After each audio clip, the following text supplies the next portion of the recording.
Morning বন্ধুরা, তোমরা সবাই কেমন আছো? সমাজ লাইফস্টাইলে তোমাদের অনেক অনেক ভালোবাসা। আশা করি তোমরা সবাই খুব ভালো আছো। আমিও খুব ভালো আছি তোমাদের ভালোবাসায়।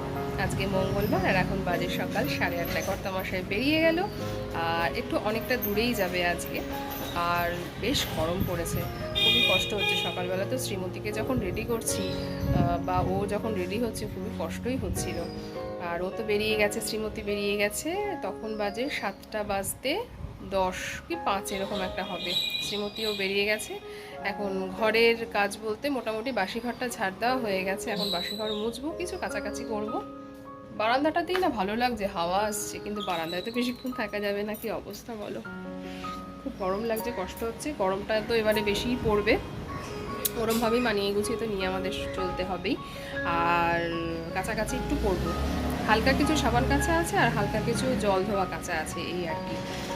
আর রান্নাবান্নাও একটু টুকটাক আছে, আর একটু বেরানোর কথা আছে, একটু ওষুধ আনতে যাব। কালকে তো শ্রীমতী চোখটা একটা চেক আপ ছিল, একটা অ্যানুয়াল চেক আপ থাকে ওর, প্রত্যেক বছর একবার করে চোখটা চেক আপ করাই। তোমাদের সাথে কথা বলতে বলতে একটা আমার ভুল একটা হয়ে গেছিলো, সেই মহান কাজটা আর কি। কালকে বললাম তো যে মেয়ের কালকে চোখটা দেখাতে গেছিলাম অ্যানুয়াল, মানে প্রত্যেক বছরে তো বছরে একবার করে চোখটাকে দেখাই। এবার ফেরার পথে কি করেছি, যে ফাইলটা, প্রেসক্রিপশনের ফাইলটা আমার কর্তামশাইয়ের ব্যাগের মধ্যে দিয়ে দিয়েছিলাম। আর সেই ব্যাগ নিতে যথারীতি সে এখন বেরিয়েই গেল। তাই ফোন করলাম যে তুমি তাহলে তো মেট্রোতে যখন উঠবে আমাকে প্রেসক্রিপশনের ফটোটা তুলে পাঠিও। সেটাই আর কি ফোনটা করে বললাম। শ্রীমতীর না, ঘরে যাই, ঘরে জানলাগুলো একটু খুলতে হবে। জানলাটা যতক্ষণ অবধি বন্ধ আছে না, বেশ ঘরটা বেশ ভালোই লাগছে, কিন্তু জানলাটা তো খুলতে হবে একটু, ঘরে তো আলো ঢোকাও দরকার। শ্রীমতীর আমি ভুল বলছি কিনা জানি না, আমার তো মনে থাকে না, ঘাম হচ্ছে, আমার তো মনে থাকে না। ডান চোখের পাওয়ারটা একই আছে, ওটা বাড়েওনি কমেওনি। বাঁ চোখের পাওয়ারটা একটু বেড়েছে বলছে, তো এটা নাকি মানে বাড়া কমার মধ্যেই থাকবে, আপস অ্যান্ড ডাউনসের মধ্যেই থাকবে। তো দেখা যাক। আর ওকে একটা ভিটামিন দিয়েছে, লজেন্স, মানে চিউইং, ওটাকে চুষে খেতে হবে, তো সেটা আনা হয়নি কালকে। ওটা বেরাবো, ওটা গিয়ে নিয়ে আসবো। আর যে ওষুধ যা আছে, দুটো আই ড্রপ ছিল, তার মধ্যে একটা আই ড্রপ বন্ধ করে দিয়েছে আর একটা আই ড্রপ চলবে। যেটা বন্ধ করে দিয়েছে তার পরিবর্তে আরেকটা যেটা আই ড্রপ দিয়েছে সেটা তার কাছে স্যাম্পেল ছিল, সেটা দিয়ে দিয়েছে। অ্যাকচুয়ালি এই ডাক্তারটা যাকে আমরা দেখাই, এই চোখের ডাক্তার, যিনি আমার কর্তামশাইয়ের বন্ধু, ওই আর কি। যখন নতুন কোনো ওষুধ দেয় স্যাম্পেলটা সে দিয়ে দেয়, তারপরে সেকেন্ড ডোজের থেকে আমরা কিনে নিই। তো চলো, অনেকক্ষণই বকবক করে নিলাম, অসম্ভব গরম লাগছে, ঘামও হচ্ছে। আর ওই ঘরে ফ্যানটাও ছেড়ে এসেছে, মানে আমার বেডরুমে। এই ঘরটা তো সারা হয়ে যায়, এই ঘরটা সারা হয়ে যায় সবার আগে। তোমাদেরকে তো সেটা বলেইছি, যেহেতু মা তাড়াতাড়ি ঘুম থেকে উঠে পড়ে, বিছানা টিছানা একদমই সব তোলা ঠোলা থাকে, সুতরাং এই ঘরের কাজ আমার সবার আগে হয়ে যায়। আর এখন 8:30 বাজে, 8:35, যেহেতু শ্রীমতী স্কুল খুলে গেছে, তাই আমার বেডরুমের কাজও কিন্তু সারা। আর এটা যদি শ্রীমতী স্কুল না খুলতো, 10টার আগে আমার ওই ঘর সারা হতো না। আজকে রান্না করা ডাল আর নেই, ফুরিয়ে গেছে। আর মসুর ডাল কিন্তু আমার বাড়িতে একটা প্রধান খাবার। আর কিছু থাক না থাক, ডালটা কিন্তু আমার কর্তামশাইয়ের একদমই লাগবে। তো চলো, ডালের ফেনাগুলোকে না এবারে ফেলে দিয়ে ডালটাকে ঢাকি। গ্যাসটা কিন্তু সিম করা আছে, ও আস্তে আস্তে হতে থাকুক, আর আমি যাব এবারে ছাদে। এখন এই গরমে না খুব চেষ্টা করি একটু সকাল সকাল ছাদে এসে গাছগুলোকে জল দিয়ে গাছগুলোকে স্নান করিয়ে দেওয়ার। বেচারারা এই রোদের মধ্যে কত কষ্ট পায়। দেখো এখন এই সকালবেলাতেই ছাদটায় কতটা রোদ, কিন্তু বিশ্বাস করো, যখন ঠিক 1টা কি 1:30 বাজে, মানে দুপুর 1টা কি 1:30 বাজে, তখন জানো তো এই ছাদটার চেহারাটা পুরো পাল্টে যায়, পুরো ছায়া নেমে আসে। যেহেতু এই ওপরের ঘরের দেয়ালের ছায়াটা না পুরো ছাদটার মধ্যে পড়ে। কি রোদ দেখেছো, টেকাই যায় না। কোনো রকমে জলগুলো দিয়ে পালিয়ে যাব। আর এই যে জলটা পড়ছে, কি গরম জলটা।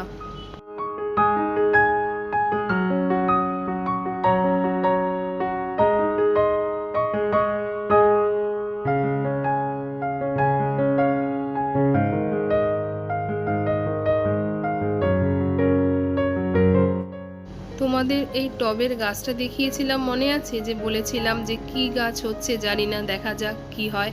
গাছটা কিন্তু বেশ অনেকখানি বড় হয়েছে, কিন্তু কি গাছ সঠিক এখনো বুঝতে পারছি না। আর এই যে দেখো সে আমার চন্দ্রমল্লিকা গাছগুলো বেশ একটু একটু করে বড় হচ্ছে। আর এই রোদের মধ্যে পাতাগুলোর মধ্যে যখন জলগুলো পড়েছে, এই ফোঁটা ফোঁটা জলগুলো দেখতে কিন্তু বেশ ভালো লাগছে। অনেকগুলো কড়ি এসেছে জানো তো। এখন ফুলগুলো না ফোটা পর্যন্ত না বোঝাই যাবে না যে গাছটার কি ফুল হবে। আর সত্যি কথা বলতে গাছটার গঠন দেখে কিন্তু আমিও বুঝতে পারছি না আসলে গাছটা কি গাছ। দেখা যাক ফুলেই কথা বলবে, চিনতে পারি কি না। তো চলো, আমার গাছে কিন্তু জল দেওয়া, স্নান করানো একদম হয়ে গেছে। এবারে যাব নিচে। এই জায়গাটা কি ঠান্ডা, বেশ ভালো লাগছে। বালতিটা রাখি আর এবারে গেটটা দিয়ে নিচে চলে যাব। মা একটু পরে আসবে, পুজো সারবে। এবার যাই, নিচে নামি, দেখি ডালটা কতখানি হলো।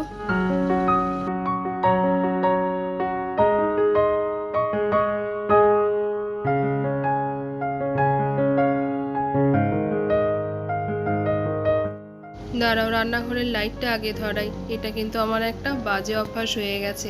রান্নাঘরের লাইটটা না ধরালে মনে হয় যেন আমি ঠিক মতন তোমাদের কাছে কিছু দেখাতেই পারলাম না। মুসুর ডালটা কিন্তু আমার একদম ফুটে গেছে। সিম করে রেখে গেছিলাম, এখানে একটু লবণও দিয়ে দিয়েছি। আর ও কিন্তু আস্তে আস্তে বেশ ভালোভাবে সেদ্ধ হয়ে গেছে। আর এই দেখো আমার অবস্থা দেখেছো। আমার এটা প্রায়ই ভুল হয়, জিনিস নামিয়ে রাখি আর আমার মনেই থাকে না যে ওটা গরম না ঠান্ডা। হপ করে হাত দিই আর হাতটা যায় আমার পুড়ে। এরকম কিন্তু আমার বহু হয়েছে, আঙুলে বেশ অনেকখানি করে ছ্যাঁকা পড়ে যায়। তো যাকে, ঘরগুলো তো আমার ঝাড় দেওয়া আগেই হয়ে গেছে। এবার ঝপঝপ করে ঘরটাকে আগে মুছে নিই। আর যতক্ষণ ঘরটা ভেজা থাকে না, ঘরটা পাড়া দিতে কিন্তু বেশ আরাম লাগে, বেশ ঠান্ডা ঠান্ডা থাকে। আর যা গরম, যা রোদের তাপ, বেশিক্ষণ ঘরগুলো ভেজা থাকেও না, খুব তাড়াতাড়ি করে শুকিয়ে যায়।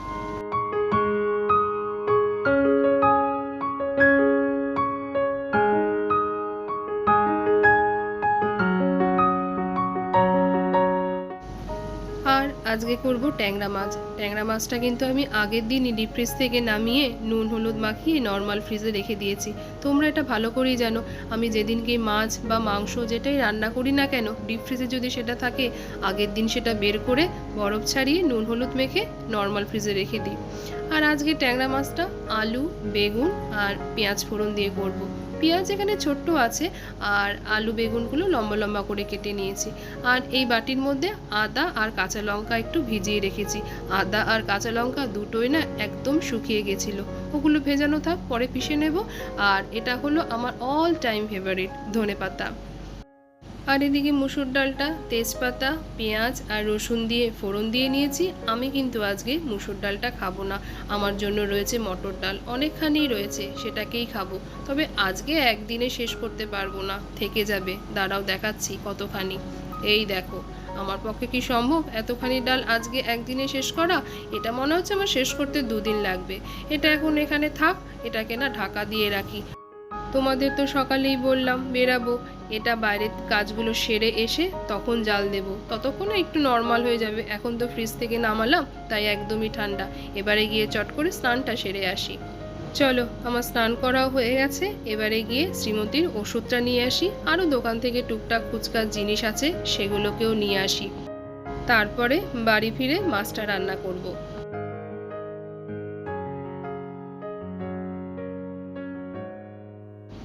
রাস্তায় রোদ কি দেখেছো?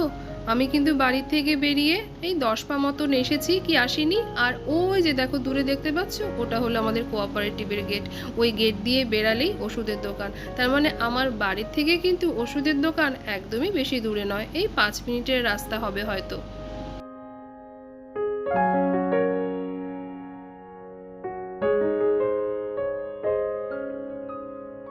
আর এই যে এই গেটটা দিয়ে বেরিয়ে পড়েছি, আর একদম এই যে সোজাটা গিয়েই রাস্তাটা পার হব। পার হয়ে কিন্তু ওষুধের দোকান। দাঁড়াও, আগে রাস্তাটাকে পার হয়ে নি। এখান দিয়ে না গাড়িগুলো যেভাবে যায় একটু ভয়ই লাগে। আর ওই যে লাল রঙের লেখাটা দেখতে পাচ্ছ, ওটাই ওষুধের দোকান, মেড প্লাস। চলো মেড প্লাসে আগে যাই, ওষুধটা আগে নিয়ে আসি।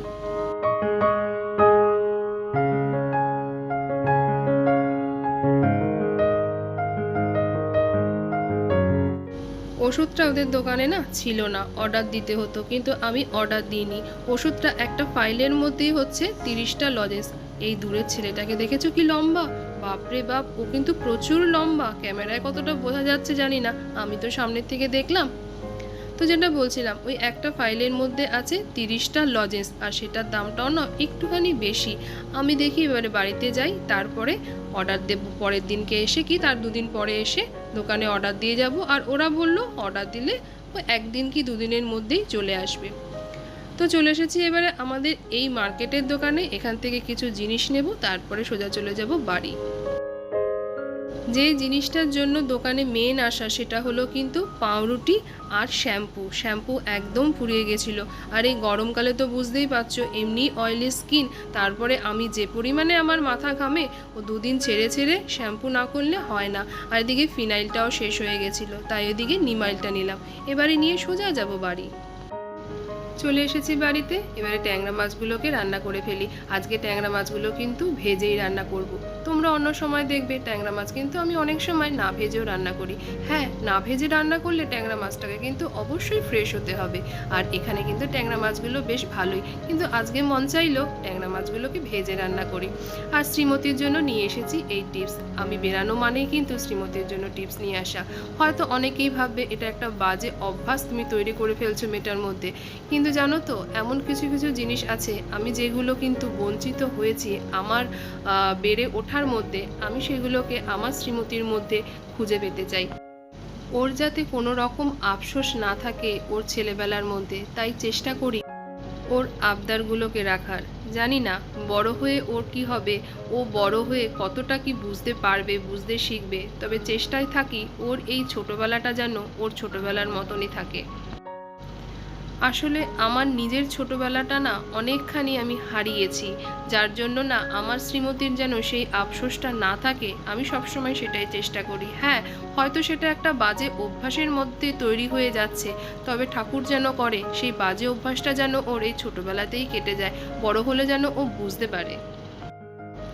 তবে হ্যাঁ, একটা কথা ঠিকই, যতটা চেষ্টা করি যে সাধ্যের মধ্যেই যেন ওর বায়নাটাকে মেটাতে পারি। আর আমার শ্রীমতীও কিন্তু আমাদের সাধ্য অনুযায়ী কিন্তু ও ততটাই বায়না করে। হ্যাঁ, যখন এমন কিছু হয় যেটা সাধ্যের বাইরে, তখন আমরা দিতে পারি না, তখন সেটা ওকে বুঝিয়ে বলি। আর এতখানি মন খারাপের কথা বলার সাথে সাথে কিন্তু মাছের ঝোলটাও আমার হয়ে গেল। এবারে যে জামা কাপড়গুলোকে আমি কেচে গেছিলাম না, এবার এগুলোকে চট করে মেলে দিই। আর আজকেও না ভিডিও এডিট করতে বসে না কোনো ক্লিপিংই বাদ দিতে পারলাম না, বেশিরভাগ ক্লিপিংই কিন্তু ফাস্ট ফরওয়ার্ড করে দিয়েছি। আমি জানি যে সমস্ত বন্ধুরা ভিডিও দেখা তারা কিন্তু সত্যিই ভিডিওটা পুরোটাই দেখবে স্কিপ না করে, আর যে সমস্ত বন্ধুরা ভিডিও দেখে না, আমি হাজারো বললেও কিন্তু তারা ভিডিও দেখবে না, তারা কিন্তু স্কিপ করে ভিডিও দেখবে। কিন্তু এই যে আমার এই স্মৃতিগুলো থেকে যাবে, এগুলোই কিন্তু আমার ভবিষ্যতে আমি বসে বসে আমার সময়টা কাটাবো।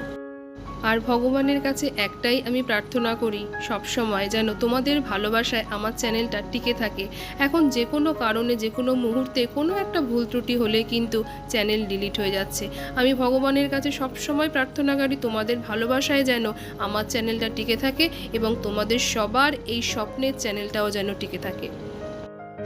আমার চ্যানেলের ভিউজ কিন্তু খুবই কম, যা ভিউজ থাকে এতে কিন্তু এই প্ল্যাটফর্মে টিকে থাকা খুব মুশকিল, কিন্তু আমি চাই তোমাদের ভালোবাসায় এবং তোমাদের আশীর্বাদে আমার চ্যানেলের যেন অস্তিত্ব থাকে। তো চলো, এদিকে কিন্তু মাছটাকে আমি 2টো বাটিতে বেড়ে নিয়েছি, বাটি না থালাতে। এইটা রাখবো আমার জন্য, আর এইটা রাখবো নিচে দেব। চলো এটাকে না আগে নিচে দিয়ে আসি, এদিকে কিন্তু খাওয়ার সময় হয়ে যাচ্ছে, দিদি আর মা অলরেডি খেতে বসে পড়েছে।